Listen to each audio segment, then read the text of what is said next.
live 5 for 6 Skyview Network, sponsored by Terry Lambert Hyundai. Well, guess what we're bringing back? The famous heat index as we get in towards the weekend. That means that it's actually going to feel like we have the temperature and the humidity. It's going to be over 100 plus for that. We'll talk about that. Right now on News Channel 6 at 6, early voting numbers in the Richmond County Sheriff runoff. Why election leaders say the turnout is higher than expected as your News at 6 starts now. Live from Television Park, this is WJBF News Channel 6 at 6.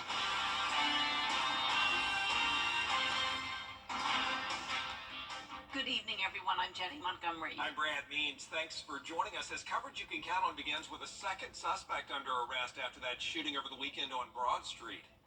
7 Whitfield is charged with assault and having a gun during a crime. He and amazingly blessed Brigham were taken to a hospital from gunshot wounds following the shooting. Now they're at the Webster Detention Center. And business owners in downtown Augusta are talking about that shooting. Graham Lee is covering that angle of the story. He's live downtown tonight. Brad, Jenny, the shooting has definitely raised questions about safety in downtown Augusta, and business owners say that changes need to be made.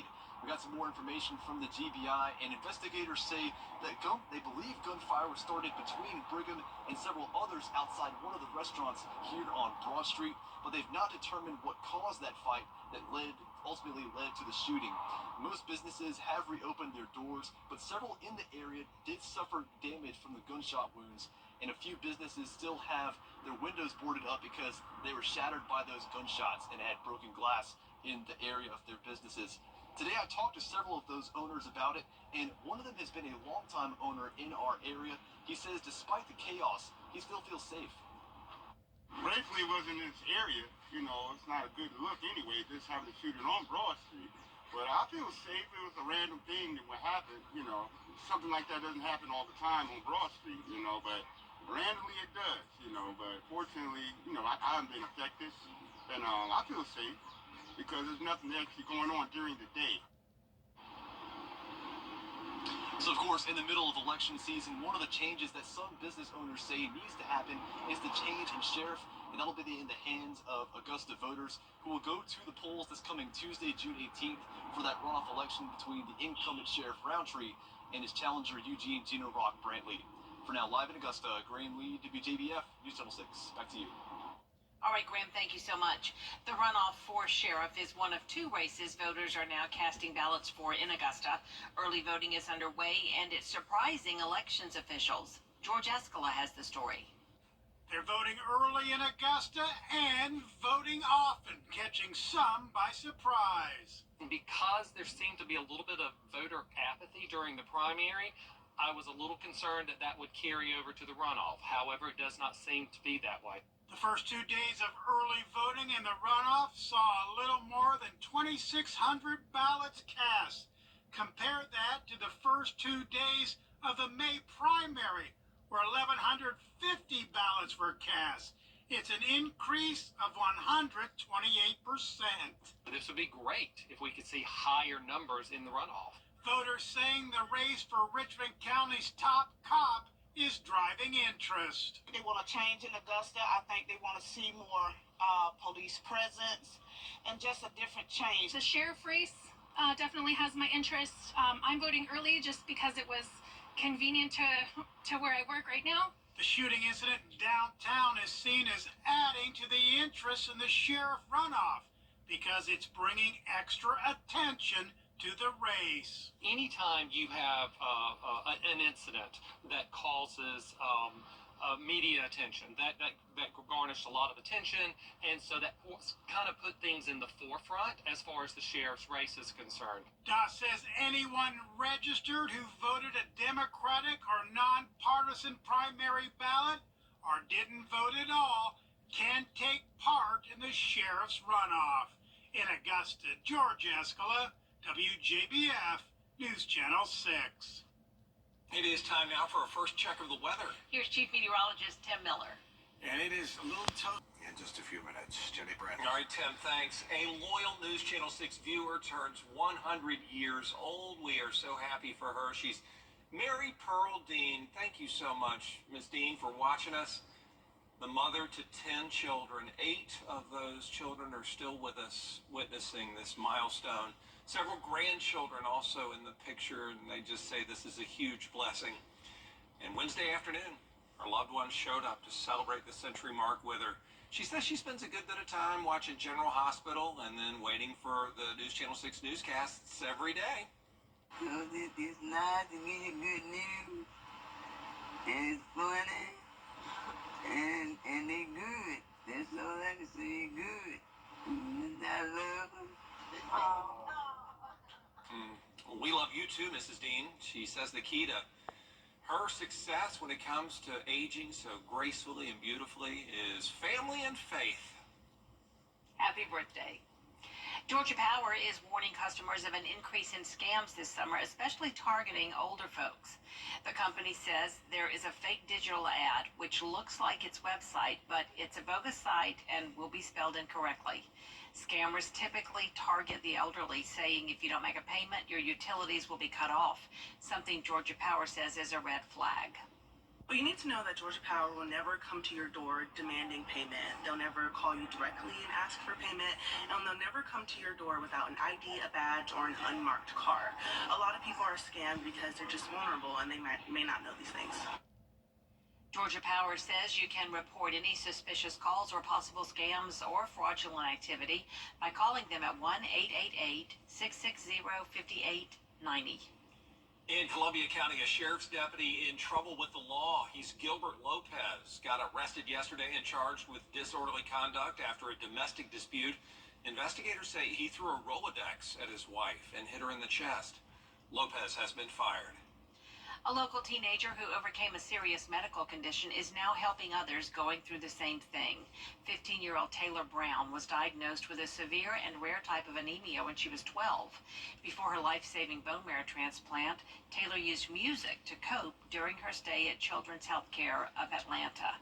Now she's planning to use her wish through Make-A-Wish Georgia to donate instruments to the hospital's music therapy program.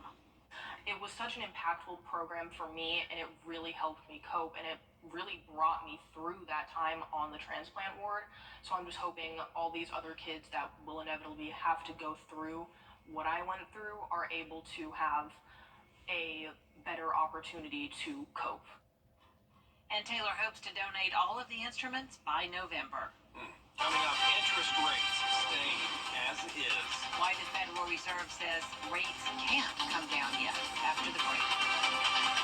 Jenny Brand, you know, only a few days away from it. Talking about the 51st Ridge Peach Festival trend. We're going to be there. Love to see you there. We'll be there from like noon to 6. We'll be broadcasting live from 4 to 6. A whole bunch of fun prizes and surprises. Love to see your lovely face as well. Will the weather hold out? Talk about it. We're putting our foot down to keep our feet up, like way up, with Lazy Boy. We worked overtime. Now it's TV time. It's the Lazy Boy Long Live the Savings event. Amazing savings store-wide. Lazy Boy. Long live the lazy. The Federal Reserve announcing today that it will not be lowering interest rates. The rate of 5.3% is the highest in 23 years. Rashad Hudson has more. President Biden says prices are still too high, but praised the new economic report that shows inflation is trending down. As inflation cools off, the Federal Reserve says it will keep interest rates at current levels. Inflation has eased substantially from a peak of 7% to 2.7%. Despite the decrease, Federal Reserve Chairman Jerome Powell says inflation remains too high. It's probably going to take longer to get the confidence that we need to begin to loosen policy. May's decrease is the second month in a row with lower inflation. But Greg McBride, a financial analyst with Bankrate, says many are still not seeing that relief. Nobody's walking out of the supermarket feeling like they got a bargain because prices are a lot higher. Even though the prices aren't going up as fast as they were, There's nothing that I can see that's gone down. Florida Republican Senator Rick Scott and Senate Republican leader Mitch McConnell blamed President Biden for those high prices. And it's not fooling anyone who actually has to balance a family budget. Pennsylvania Democratic Congresswoman Mary Gay Scanlon says House Republicans aren't doing anything to help strengthen the economy. And it's clear that the Republican majority has not done anything to address those issues. And economists are forecasting that interest rates could come down by the end of the summer. Reporting in Washington, Rashad Hudson, back to you. And Tim's back with another check of the weather. Indeed, we are. Let's look at the almanac for today. Our high, 89, a little bit below average. Set it up this morning at 63. Look at the record, 100. We're pushing that number towards the heat index. Talk about that. I'm Phyllis Salazar. Notice we don't see any lows in the 50s. We're probably done with that until September, October. All right, let's give away an umbrella tonight. LaToya Griffin of Augusta. Catch yourself a 5% umbrella. Register to win yours at WJBF.com. All right, thanks, Tim. Still ahead, the Braves looking to get back in the win column for Game 2 in their series with Baltimore. And the NBA world lost a legend today. Kira Goldstein has that story and more in sports after the break. Mets Plumbing, your personal.com. Hey, what you doing this week? Well, you don't want to miss the Barry Vera Show. We're in Columbia, South Carolina. We're going to do a food tour and end up at a great hotel. Don't want to miss it this week. The Very Vera Show, Thursday at 12:30 on News Channel 6. Weather headlines on News Channel 6, brought to you by Hickson Roofing. The live 5 for 6 mobile app. Download it today. WJBF sports coverage you can count on. In 2018, Trey Gomillion helped lead the Aquinas Fighting Irish basketball team to their first ever Georgia State championship before heading to college to continue his basketball career. He closed out the 2022-2023 season as a team captain for the Mizzou Tigers, and now he's returning to the court to continue being involved in the game he loves. He might not be returning in a jersey, but he will be returning to Mizzou as a coach under Dennis Gates. In a video released on social media, Gates spoke about what Trey meant to the team and even prophesied that one day he'd be on staff. Trey Gomillion one day will be on this staff.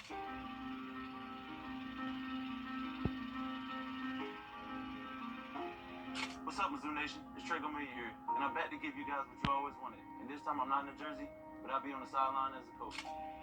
Coach Gates has always helped me grow as a young man into a player, and now here as a coach.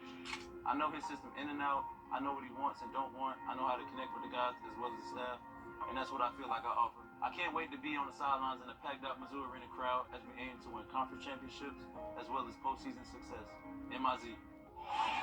A huge congrats to Trey. Well, the Vaughn Taylor Championship continued on Wednesday, and after round 2, the co-leaders on the boys' side are Henry Hill and Griffin Cheatwood, who sit at 6 under. Behind them, just one shot off the lead, is Rohan Shastri, followed by Williams, Hall, and Conan in 4th at 4 under, and then Dollander and Swift in 7th at 3 under. A very close race on the boys' side. And on the girls' side at Bartram Trail, much more spread out. Gloria Nip is in solo first at 8 under, just one stroke ahead of Kate Ha. Victoria Wang is in solo third, followed by Zoe Duval at 5 under, and finally Haley Fong rounds out the top 5 at 4 under. We'll have more on this tournament throughout the week. Well, the U.S. Open begins at Pinehurst on Thursday, and world number 1 Scotty Scheffler spoke to the media about what he thinks of the grounds and how much he's looking forward to the tournament. What I appreciate about this kind of course is a lot of the areas around the greens are all fairway, and so, it may be extremely difficult shots, but there's always opportunity. Sometimes when there's heavy rough, there's not really much opportunity for a great shot, and so I appreciate more having the playability of the runoff areas more than heavy rough surrounding every green, and definitely provides a little bit more variety, a little bit more excitement, and a little bit more creativity around the greens. And I believe it's a better test than just having heavy rough over the back of every green. And so courses like this I think are a lot of fun to play. The U.S. Open begins on Thursday at Pinehurst. We'll have more throughout the week.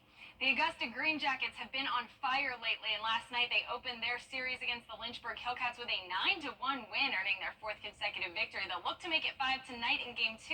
First pitch is at 6:30 p.m. I'll have updates at 11. But for the Braves, it was a rough night last night. They earned their 4th consecutive loss, 4-0, but they'll look to get back in the win column tonight. First pitch is at 6:35, and former Augusta Green Jacket Spencer Schwellenbach will be starting on the mound for Atlanta. I will have those highlights later this evening. Finally tonight, some very sad news from the basketball world. NBA legend Jerry West died at the age of 86 peacefully in his home surrounded by his family. West was the inspiration for the NBA's logo and was one of basketball's most accomplished contributors. He was drafted second overall by the Minneapolis Lakers in 1960, but he wouldn't win the NBA Finals until 1972, his only win as a player.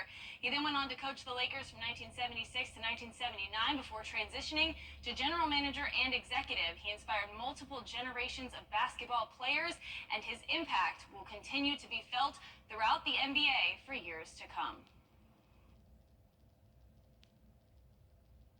Safer streets and community trust are essential. I'm Sheriff Richard Roundtree, and I need your vote on June 18th. Keep Richard Roundtree as your sheriff, the leader with the experience. Let's come together June 18th to keep our community safe and stronger than ever. It's the summer. You can't ignore a game this big anymore. Get your tickets and play today.